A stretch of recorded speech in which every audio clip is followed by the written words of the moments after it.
Next aspect ఏంటంటే return Asma action plan. ప్రతి ఆస్మా పిల్లలకి ఈ రిటర్న్ ఆస్మా యాక్షన్ ప్లాన్ అనేది ఉండాలి. ఈ ప్లాన్ పేరెంట్స్ దగ్గర ఉంటే పానిక్ అవ్వరు, కన్‌ఫ్యూజన్ ఉండదు.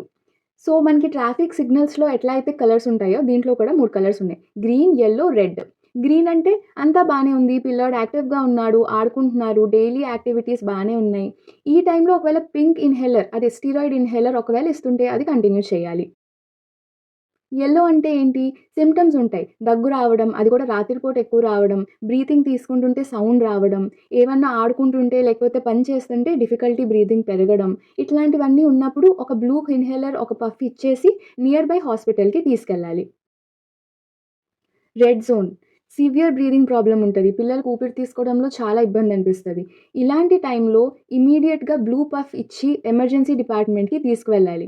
మరి ఇంకేం డేంజర్ సైన్స్ ఉంటే నాకెలా అర్థమవుతది పిల్లలకు ఊపిరాడట్లేదు అని? First thing మాట్లాడలేకపోవడం.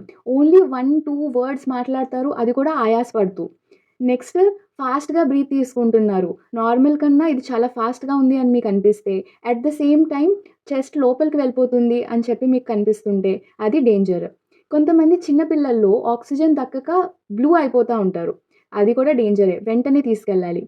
ఇవన్నీ కాకుండా మనం ఫస్ట్‌లో సింప్టమ్స్ వచ్చాయి. రిలీవర్ ఇచ్చాము. అంటే ఆ బ్లూ కలర్ పఫ్ ఇచ్చాము. అయినా సరే తగ్గట్లేదు అంటే కూడా మీరు వెంటనే హాస్పిటల్‌కి తీసుకురావాలి.